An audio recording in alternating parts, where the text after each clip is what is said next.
नमस्कार. राजकारणामध्ये घराणेशाहीवर प्रचंड बोललं जातं आणि ती वाढत चालल्याचा दावा देखील केला जातो. अगदी भारतातल्या घराणेशाहीवर बोलताना पहिलं नाव येतं ते नेहरू गांधी घराण्याचं. पंडित जवाहरलाल नेहरू, त्यानंतर इंदिरा गांधी, त्यानंतर राजीव गांधी, राजीव गांधींच्या नंतर राहुल गांधी, सोनिया गांधी आणि तिकडे दुसरी शाखा म्हणजे संजय गांधी, मेनका गांधी आणि वरुण गांधी. एकूण काय तर गांधी परिवार भारतीय राजकारणावर गारूड करून आहे. नेहरू आणि गांधीच्या पलीकडं काँग्रेस पक्ष गेला नाही असं म्हणत असताना या गांधी परिवारातले 2 सदस्य भाजपमध्ये दाखल झाले आणि भाजपमध्येही या दोघांना संधी दिली गेली. म्हणजे काय तर गांधी आणि गांधी एवढंच सगळं आपल्या राजकारणात सापडेल. बरं, हे गांधी परिवाराचं प्रमुख असणं किंवा त्यांनीच राजकारणात असणं एवढ्यापुरतं हे मर्यादित आहे का? तर नाही. सगळ्याच ठिकाणी तुम्हाला असंच चित्र दिसेल. म्हणजे राजस्थानामध्ये पायलटांचं घराणं प्रमुख आहे, तिथे पायलटांचा मुलगाच पक्षाचा नेता होतो. मध्य प्रदेशात सिंधियांचं घराणं तर 2-2 राज्यावर आपली पकड ठेवून आहे. राजमाता विजयाराजे शिंदे, माधवराव सिंधिया, वसुंधरा राजे, यशोधरा राजे आणि आता माधवरावांच्या नंतर ज्योतिरादित्य. म्हणजे या घराण्याची पकड तर राजस्थान आणि मध्य प्रदेश या 2 राज्यावरती आहे. तिकडे पटनायकांचं साम्राज्य असंच आहे. 2 पटनायक कायम त्या राज्यात प्रमुख आहेत. म्हणजे काय तर राजकीय व्यक्तींमध्ये राजकीय घराण्यांचं प्राबल्य अधिक आहे. आणि नेमकं महाराष्ट्रामध्ये याच प्रकरणावर बोट ठेवलं आहे ते गोपीचंद पडळकर यांनी. वृत्तवाहिन्यांशी बोलताना एका घराण्याचं राजकारण म्हणजे राजकारण का असा प्रश्न त्यांनी विचारला आहे. राजमाता अहिल्यादेवी होळकरांच्या पुतळ्याच्या निमित्तानं पत्रिकेवरील नावांचा उल्लेख करत त्यांनी हे विधान केलेलं आहे. ते म्हणतात की आजोबा शरद पवार, मुलगी सुप्रिया सुळे आणि नातू रोहित पवार यांच्या उपस्थितीमध्ये हा कार्यक्रम होणार आहे. तरी बरं, पुण्याचे पालकमंत्री अजित पवार यात नाहीत असाही उल्लेख ते करतात. खरंच महाराष्ट्रात असं राजकीय घराण्यांचंच सगळं प्राबल्य झालंय का की सामान्य माणसाला संधी मिळते आहे? शरद पवारांच्याच घरात बोलायचं झालं तर शरद पवार महाराष्ट्राच्या नव्हे भारताच्या राजकारणामध्ये अग्रभागी आहेत असं म्हणावं लागतं, अन्यथा लोक चिडतात. तर देशाच्या राजकारणातले मोठे नेते, देशाचे मोठे नेते शरद पवार यांच्यानंतर देशाच्या दुसऱ्या मोठ्या नेत्या त्यांच्या कन्या सुप्रिया सुळे, राज्याचे मोठे नेते त्यांचे पुतणे अजित पवार आणि नगर पुणे या 2 जिल्ह्याचे मोठे नेते त्यांचे नातू रोहित पवार, पुणे या जिल्ह्याचे त्यांचे मोठे नेते त्यांचे दुसरे नातू पार्थ पवार, असं सगळंच मोठ्या मोठ्या नेत्यांची कारकीर्द पवारांच्या घराण्यामध्ये आहे. म्हणजे काय तर कुठे आमदार व्हायचं असेल तरी पवार, कुठे खासदार व्हायचं असेल तरीही पवार, राज्यसभेवर असेल तरीही पवार, लोकसभेवर असेल तरीही पवार, शेजारच्या मतदारसंघातली लोकसभा असेल तरीही पवार आणि बारामतीची लोकसभा असेल तरीही पवार. राजकारण एका घराण्यातल्या 4-5 व्यक्तीभोवती फिरत जात आहे.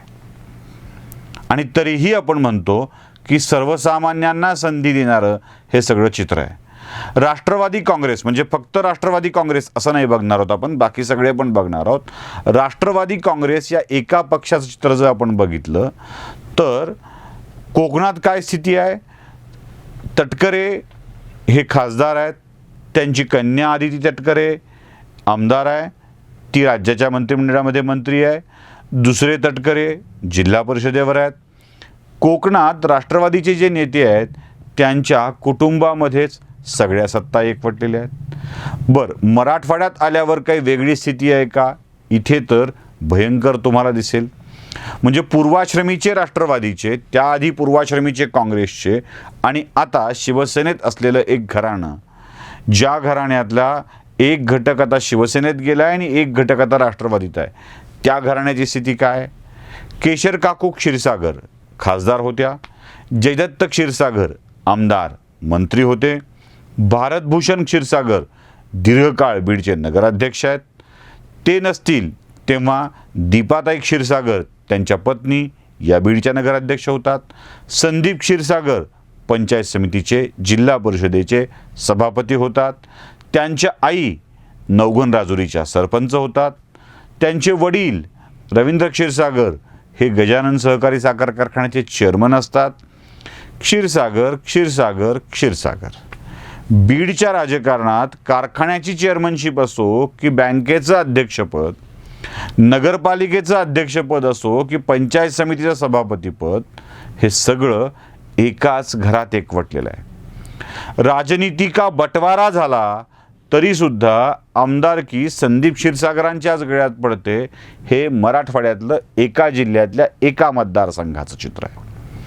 जरा गेवराईत आपण गेलो तर काय स्थिती तुम्हाला दिसेल. तिथे शिवाजीराव पंडित हे दीर्घकाळ आमदार होते, राज्याच्या मंत्रिमंडळात राज्यमंत्री होते. त्यांचे सुपुत्र अमरसिंह पंडित आमदार होते, ते भाजपकडून निवडून आले, इतर वेळेला पडले. त्यांचे दुसरे सुपुत्र विजयसिंह पंडित जिल्हा परिषदेचे अध्यक्ष होते.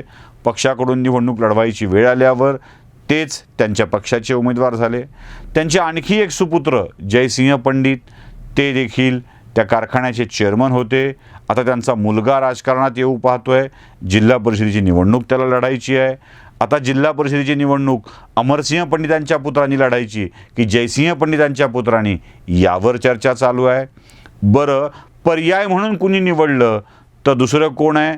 बदामराव पंडित, जे शिवाजीराव पंडितांचे बंधू आहेत. बरं, तिसरा पर्याय म्हणून कुणी निवडायचं ठरलं तर पवार, माजी आमदार जे वारले आता, ते शिवाजीराव पंडितांचे व्याही. तिसरा माणूस जो निवडून आला तो लक्ष्मण पवार, तो सुद्धा मेवणा जयसिंह पंडितांचा, म्हणजे पवारांची मुलगी पंडितांच्या घरात दिलेली आहे. गेवराईचं राजकारण पवार आणि पंडित याच घराण्याभोवती फिरत आलेलं आहे. हे राष्ट्रवादीच्या राजकारणाचं वैशिष्ट्य आहे. बरं, शेजारच्या मतदारसंघात माजलगावला आपण जाऊया. तिथे सुंदरराव सोळंके दीर्घकाळ मंत्री होते, आमदार होते.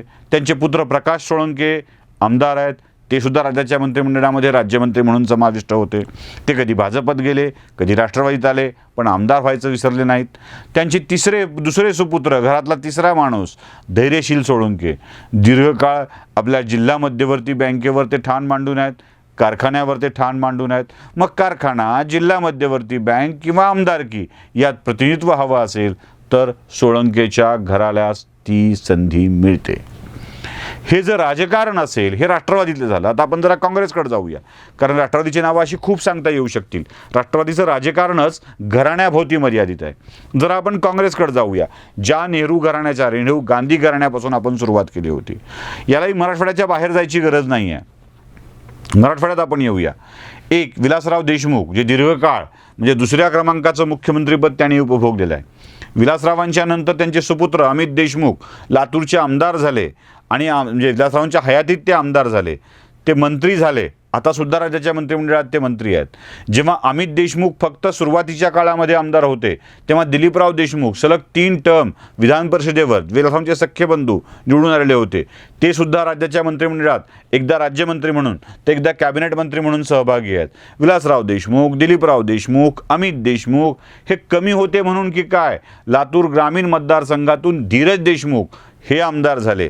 आता या सगळ्यामध्ये एका कारखान्यावर वैशाली देशमुख यांना चेअरमनपद देण्यात आलं, तर एका कारखान्याच्या खाजगी कारखान्याची चेअरमनशिप दिलीपराव देशमुख यांच्या मुलीकडे आहे, ज्या भोसले घराण्यांच्या मधल्या सून आहेत आणि जे भोसले भाजपचे कार्यकर्ते आहेत.